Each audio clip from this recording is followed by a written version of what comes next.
Well, hello and welcome to a great Thursday. I hope it's one that works well for you today. And as always, I'm glad you're spending a moment with me today as we share a few thoughts together. I want to share with you something I think really important to all of us. If you've ever been low in life, this is a good one for you. So come on into my little world for a moment and let's think together for just a little while. You know, the old leader Joshua came near the end of his time of leading Israel. It had been thrust upon him when Moses died. And he led the people as a general would lead, as a great leader would lead. And they had conquered the land, and the time came as an old man, it was time for him to move on and finish out the last of his life. But he drew the people together and he gave them a great speech. You can read about it there towards the end of the book that bears his name in the Bible, in Joshua 24. One of the great statements that he makes in there comes along at verse 15 when he says, basically, choose this day whom you will serve. He was challenging the people who had been led there by God, who had been brought there by God, who had been taken care of by God for all these years.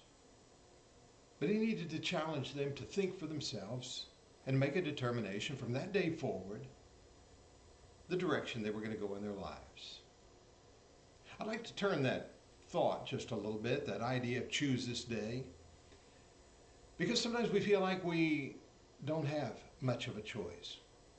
Maybe we've reached a low point in life. Maybe we're in depression. And I hear a lot of that lately as we face some of the situations that are around us and we deal with the pandemic that's been raging or some of the problems that are out there, and we begin to think, what's the use? And maybe we sink into a kind of depression. I think there's been kind of a depression going on with a lot of people, and we wonder why in the world we feel like we do. And maybe it's because we just haven't quite figured out what to do with ourselves. Now, this may not apply to you, but think about it a little while, and I think there'll be something good in this for you as well as me. But I reflect on those words of Joshua there, and one of the great statements of the Bible, choose this day whom you will serve. If I could kind of distort that a little bit, choose this day the direction you're going to go in your life. We can find a lot of stories in the Bible of people whose lives hit some pretty rough places. The predecessor to Joshua, Moses, realized he started out under a death threat, spent 40 years in the household of Pharaoh, then 40 years in the wilderness being a shepherd for his father-in-law, and then, instructed by God, goes back and draws the people out of Israel and spends the next 40 years wandering in the wilderness. Kind of an interesting story in life. So you never know where life's going to take you exactly, but sometimes we get to that point we wonder, how in the world did I get here? And how in the world do I get out of here? You know, if you've ever been to one of those escape rooms, they're kind of fun to go to and look for the clues. Sometimes you go through and you look at all the clues you can find and you just can't figure out how to get out of the room. And I think sometimes that's where we are in life. Maybe we've escaped a lot of things along the way, but somehow we reached a point where we think, I just don't know what to do now with my life. If you find yourself in one of those situations, or you just want to make some good changes in your life, I want you to consider just a few things for the next few minutes. Some of the best people in the world have hit the bottom and made their way back up. I know some who have made a mess of their lives, ended up in prison, turned around and became very successful. Maybe not worldly successful, yet some of them have, but successful in making a difference in people's lives. Some who've gone back and helped other prisoners escape, and I say escape, I don't mean break out of prison, I mean escape the life and get on to something better in their lives.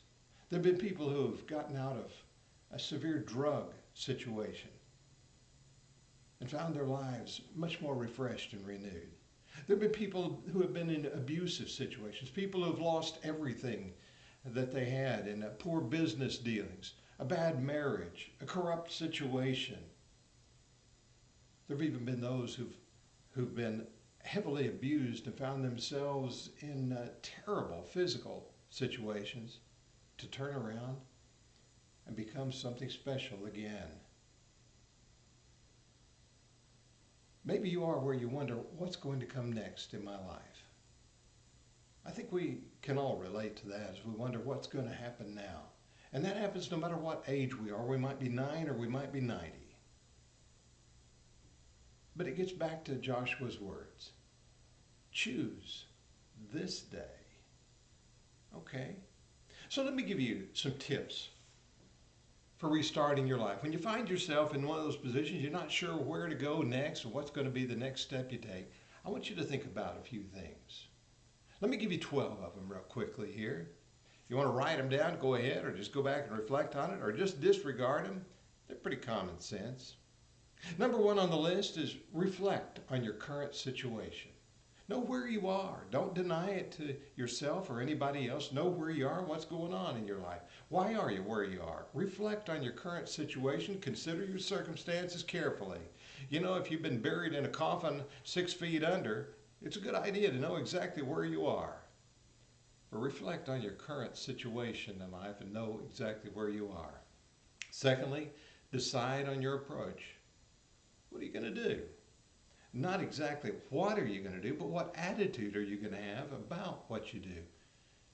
Are you going to determine to be the person who has that positive attitude that leads forward, that takes the next step? You can sit there and you can be afraid to take a step, or you can take the step. Decide on your approach. Positive, negative. Tentative? Oh, no. Aggressive? Well, carefully aggressive. Decide on your approach. Thirdly, get rid of the things that are holding you back, weighing you down. The writer of the book of Hebrews in the Bible says, laying aside every weight and the sin that does so easily ensnare us. You know, there are things in life that are just going to hold us down, and yet we tend to want to cling to them and hold on to them. Old habits. Sometimes it's just things in life that we've had. Maybe because they made us comfortable. And that can be a tough thing, to get rid of the things that have been comfortable to us. But when they're holding you back, it's time to look at them more carefully. So get rid of the things that are weighing you down and holding you back. And with that same thing in mind, number 4 is say goodbye to people that are weighing you down in life. You don't need a bunch of negative Nellies. Don't you like that phrase? We don't need a bunch of negative Nellies in life. We need people who want to go with us or want to encourage us in what we do. Whatever it is, the course you're undertaking to change in your life. Say you decide, you know, I'm going to lose a bunch of weight in life. I've carried it around too long. You don't want to be around a bunch of people who say, oh, why you do that, why you do that? Or you want to make a big change, whatever it might be. You want people to say, all right, I'll encourage you every step of the way. Say goodbye to people that are weighing you down and holding you back. Fifthly, let go of thoughts and feelings that are holding you down. Bury them in a box. I read a story about a teacher who brought the kids into the classroom one time, asked them all to write down on a piece of paper the things that they couldn't do. You begin the statement with, I can't. And each of the kids wrote on there, I can't, and they filled in whatever it is they wanted to do. The teacher took them all, put them in a shoebox. They went out behind the school, dug a hole, and buried the box and had an I can't funeral. I think we all need an I can't funeral from time to time. Get rid of the things that we say we can't do, the thoughts and feelings that are weighing us down, the negatives that enter into our minds. Let's be positive. Sixthly, start being grateful. Look around you. Find the positive things in life. Thank God and thank others for the good things that are in your life. You got friends that are positive. Thank them for being your friends and for being positive. Be more grateful is what we're saying. Seventh, get a picture in mind of what you want to be, of the life you want to have. Look at the life you're desiring to have. What kind of life is it? What kind of things are in that life? Seventhly, the picture of the life you want. Eighth, got lost in what I was doing. Eighth, picture the person, the character you wish to be. Don't be just a responsive person, be a determined person.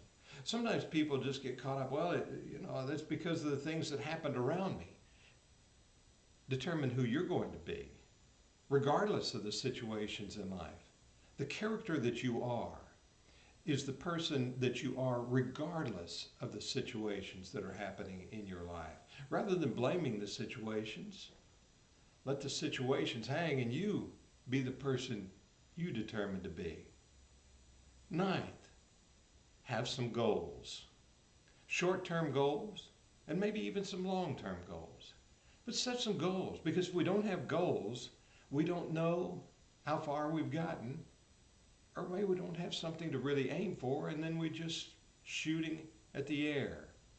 As a little boy, we used to traveling with my parents, especially on familiar trips, like to visit the grandparents, and about a 400-mile trip or somewhere in that neighborhood. We'd go along and I would count the towns, and I would know the towns. And we made it to one town, then we'd make it to the next town. And I just knew if we made it to that next town, how much closer we were getting to the end of our journey. Set some goals along the way. Set the ones that you want to become. The shorter term goals are especially important, but keep the big one out there about the person you want to be. Number 10, take those goals and put them into your routines. If you decide you want to become an active person and exercise, figure out how it's going to fit into your routine. I've been a long time Bible reader. I read the Bible every single day. People say, oh, I just got too busy and everything. Well, you carve out that time. For me, it works really early. It works really well early in the morning. Get up early, read your Bible for a while. Maybe another time works well for you. Whatever it is that you're trying to put into your life, if it's exercise, if it's a diet, if it's reading, if it's education, if it's some sort of work, maybe you're trying a new hobby or something. Figure out how to work it into your routine so that you do it on a regular basis and it doesn't become a distraction. It becomes something that is a part of what you do and who you are. And then 11, focus on your bad habits. Recognize what they are, because if you don't see them, if you don't know them, you're not going to get rid of them. There are things that maybe you need to get rid of in your life, habits that you practice. It could just be negative thoughts. It could be some other things that are holding you back in your life. There's some things that maybe you do. You say, I don't need to be doing that. Set it aside. Get rid of it. That's closely akin to getting rid of some of the things that weigh you down. But number 11 is focus on them so that you can get rid of them permanently in your life. They've got to be up front or they can slide back in and you're not even aware of it. And then finally, number 12, be kind to yourself. Be positive about yourself. I know humor and self-deprecation are a part of life, and we like to throw those out there every now and then. It may be a certain amount of kind of false humility. We use it on ourselves. But the idea is be positive. Be positively kind to yourself. Say good things to yourself and about yourself. Consider, I am who I am. Popeye said, I am who I am, and that's all that I am. Well, it's all right to be all that you are. Be kind to yourself and accept who you are in that regard. There's some things about yourself really not going to change very much. If you're not very tall, you're probably not going to be very tall. If you don't have the build of a model or a muscle man or something like that, it's all right. Be kind to yourself. Allow yourself the latitude you need to allow. By being kind to yourself, you may in turn find out you can be kind to others as well. So there's 12 tips for restarting your life and getting your life in a good track. We go back to Joshua and we're reminded, choose this day. So number 1 is get it done. Go after it and get it done. Think about what you need to change in your life if you're trying to restart, and start on it now. That's the way it works. So, choose this day whom you will serve. Can't let that get out of mind, can we? We got to keep it ever before ourselves. Choose this day. Pretty good thinking. I hope it works for you. I hope it helps you get a good movement going in your life if you need it. If you're already on the way, just keep pressing forward. Press on towards the goal, as the Bible reminds us. Hey, I'm really glad you're with me today. I hope it's something that benefits you in your life. I hope it's something that's helpful to you in every way so that you can then in turn be helpful to others. Thanks for coming into my little world. I'm glad you were with me today. We'll look forward to sharing a few more things, hey, a little further down the road. Thanks for being with me again.